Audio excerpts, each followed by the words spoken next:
Ya, Shalom, Assalamualaikum, Om Swastiastu, Namo Buddhaya, salam kebajikan, dan salam cinta damai dari saya, Perianto Zamasi. Nah, Bapak Ibu Saudari, ya akhirnya Ketua Umum Persekutuan di Gereja-Gereja di Indonesia, PGI, yaitu Pak Pendeta Jack Levin Fritz Manuputi, angkat bicara terkait viralnya video ceramah Pak Yusuf Kala. Dan tidak lagi berlama-lama, mari langsung saja kita akan saksikan video berikut ini. Kresen ada syahid, tetapi itu tidak menggeserkan substansi dari apa yang mau dibilang. Sebab kalaupun bilang martir, kami juga melakukan melampaui apa yang selalu disebut sebagai martir di dalam konflik. Ya. Saling membantai, saling membunuh dengan kondisi yang mungkin tidak pernah dibayangkan. Ya. Di situ kita lihat bagaimana ketika agama ya, diambil sebagai senjata di tangan untuk pihak-pihak yang bertikai, maka kehancurannya sangat luar biasa. Dan saya kira itu yang disampaikan dalam secara sangat pendek. Ada dua bagian, 1 menit, 1 menit. Ya, ketika beliau menyampaikan berbagai kategori konflik yang terjadi, termasuk 15 konflik yang terjadi di Indonesia, 3 bisa diselesaikan.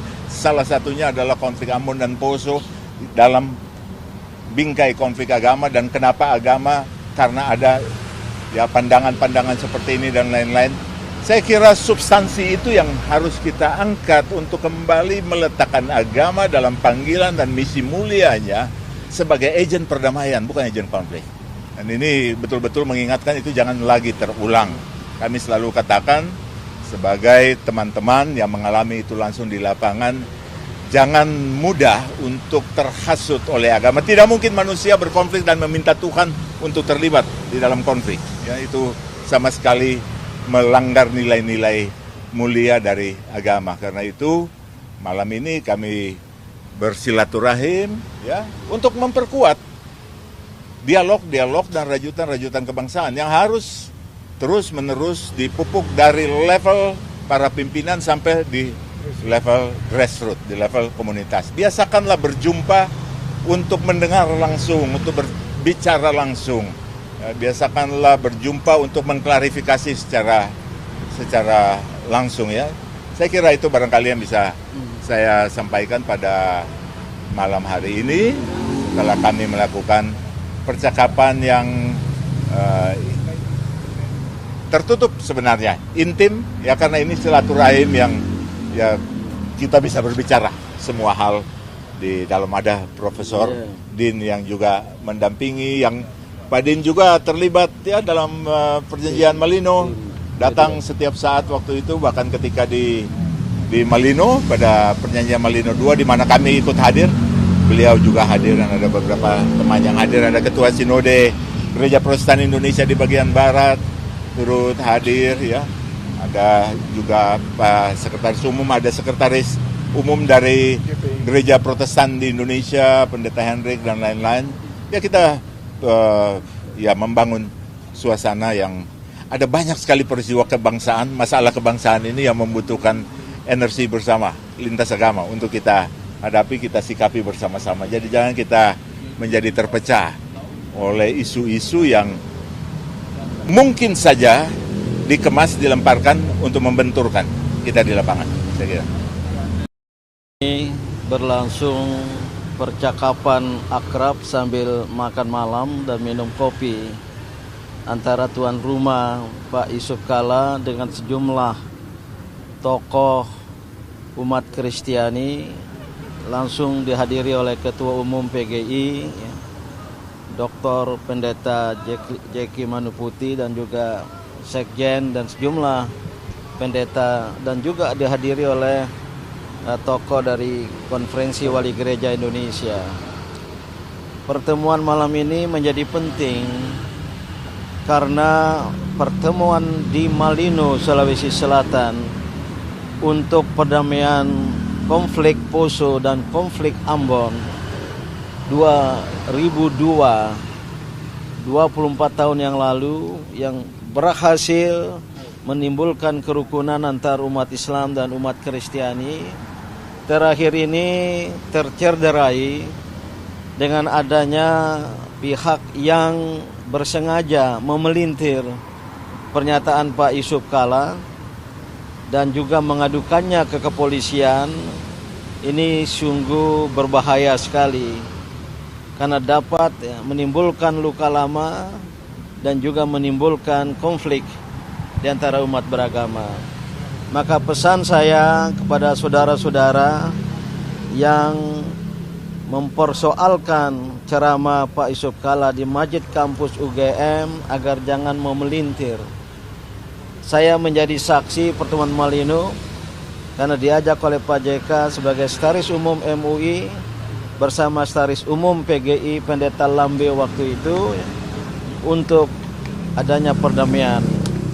Nah, kalau ini tidak dihentikan dan apalagi jika kepolisian melanjutkannya tanpa alasan yang dapat dipertanggungjawabkan, ini sungguh akan menimbulkan konflik di antara umat beragama dalam suasana kerukunan yang kita bangun selama ini sangat-sangat akrab sekali, sangat-sangat guyup sekali. Maka pesan kami, pesan saya, hentikan. Tidak perlu maju karena jelas itu tidak beralasan, dan apalagi jika ada yang mengambil prakarsa mengupload video yang dipelintir itu, ini sebuah langkah yang berbahaya. Dan oleh karena itu kepada umat Islam juga umat Kristiani, saya berpesan untuk dapat menahan diri, jangan terpengaruh oleh penghasut, oleh provokator yang bersengaja untuk mengadu domba di antara umat beragama di Indonesia ini. Oke, Bapak Ibu Saudara-saudari, dan kita sudah melihat saja ya apa yang tadi disampaikan oleh Pendeta Jack Levin Fritz Manuputi sebagai Ketua Umum PGI, Persekutuan Gereja-Gereja di Indonesia, Bapak Ibu Saudara-saudari. Dan jujur di sini saya tidak terlalu banyak memberikan komentar saya mengenai apa yang disampaikan oleh beliau. Ya, karena saya pikir Pak Pendeta Jack Levin Manuputi ini sudah sangat tahu sebenarnya apa hal yang harus direspon soal ceramah yang disampaikan oleh Pak Yusuf Kalla. Sebenarnya bagi saya pun, ya, Pak Yusuf Kalla mau tidak bicara tentang Ambon dan Poso, lalu dia mengatakan bahwa Kristen dan Islam sama, berpendapat bahwa ketika mati dan mematikan orang di luar agama mereka itu syahid, maka sebagai orang Kristen, sebagai seorang hamba Tuhan, tentu saya pasti akan memaafkan seorang Pak Yusuf Kalla. Karena memang kita diajarkan seperti itu. Ya kan ya. Tapi menurut saya di bagian potongan video yang viral itu, ya memang terlihat jelas bahwa sepertinya Pak Yusuf Kalla ini apakah memang seperti ada kesilafan dalam menyampaikan pandangan beliau, karena memang jelas dia bicara pada saat itu soal konflik Ambon dan Poso, ya kan ya, bahwa di sana terjadi pembantaian di menit ke-9 sampai yang ke-10. Dia bicara bahwa kenapa konflik agama ini gampang terjadi, ya kan ya, itu karena baik Islam maupun Kristen berpendapat bahwa ketika mereka mati dan mematikan orang itu syahid. Sebenarnya ini yang dipermasalahkan gitu ya kan ya. Tapi apakah dengan perkataan Pak Yusuf Kalla ini lalu kita harus enggak bisa memaafkan dia? Bukan seperti itu. Ya kan ya. Bagi kita sebagai orang Kristen, kita pasti memaafkan beliau. Ya kan, apalagi kalau misalnya kita masih melihat secara utuh daripada video Pak JK ini. Tapi ada dua hal yang ingin saya pertanyakan kepada Pak Ketua Umum PGI di sini. Yaitu, yang pertama sekali, Bapak ada di mana? Ya kan ya, ketika banyak terjadi pembubaran ibadah yang sedang berlangsung, ketika terjadi penolakan pembangunan gereja, bahkan ada yang sudah ada IMB-nya, tetap saja masih ditolak oleh warga sekitar. Nah, maksud saya, Bapak ada di mana pada saat itu? Apakah Bapak nggak melihat ketika ada kejadian tersebut dan viral di media sosial? Lalu kira-kira Bapak memberikan respon apa enggak? Kenapa ketika terjadi hal yang seperti ini, karena yang dipermasalahkan itu adalah seorang mantan wakil presiden, lalu Bapak tiba-tiba nongol seperti begitu. Sedangkan ketika banyak orang Kristen yang dipersekusi, Bapak hanya diam aja. Itu yang pertama. Lalu yang kedua, Pak, kita bukan memperbesar-besar masalah ya, tetapi sesuai dengan fakta yang sudah terjadi. Bahwasanya pada saat Pak Ahok menyampaikan kata-katanya yang sampai kemudian dia harus dipenjara, saya dengar bahwa kalau dilihat dari video utuh Pak Ahok, dia tidak bermaksud untuk menista agama. Tetapi ketika ada potongan video, lalu itu viral, dan kemudian katanya itu masuk ranah penistaan, kira-kira waktu itu Bapak memberikan respon apa enggak? Saya kurang tahu gitu ya kan ya. Tapi intinya pada saat itu Pak Ahok tetap masuk penjara. Jadi sebenarnya itu loh yang dipermasalahkan Pak sekarang ya. Bukan saya yang mempermasalahkan, tapi memang banyak yang mempermasalahkan. Kemudian Pak JK pun harus dilaporkan. Jadi mereka menuntut akan hal itu.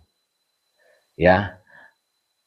Dan artinya apa? Sebenarnya bukannya kita nggak mengasihi Pak JK. Karena banyak orang, kalau misalnya memang ajaran kekristenan itu adalah kasih, kenapa harus dilaporkan?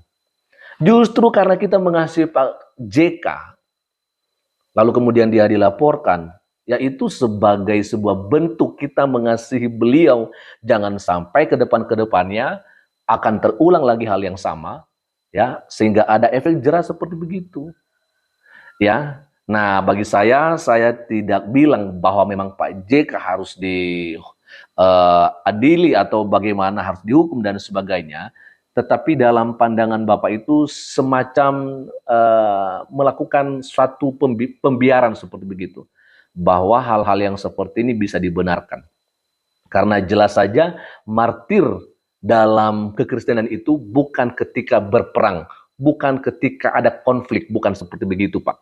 Karena martir itu adalah ketika kita seorang pengikut Kristus, ya, kita mau memberitakan Injil, ya, sekalipun kita harus menderita, bahkan mati ketika kita menyampaikan berita Injil, itu yang namanya martir. Bukan ketika kita berperang atau membantai satu sama yang lain. Bukan itu istilah martir dalam kekristenan. Saya pun nggak ngerti kenapa Bapak sampai bilang begitu. Ya, jadi semoga kita bisa memberikan pandangan-pandangan yang jernih tentunya Bapak Ibu ya dalam apa ya peristiwa yang sedang terjadi akhir-akhir ini, dan tentu harapan kita kiranya semuanya menjadi baik-baik saja. Itu aja dulu dari saya untuk kesempatan ini, dan kiranya Tuhan Yesus Kristus memberkati kita semua. Shalom, assalamualaikum, Om Swastiastu, Namo Buddhaya, salam kebajikan. Dan salam cinta damai dari saya, Perianto Zamasi.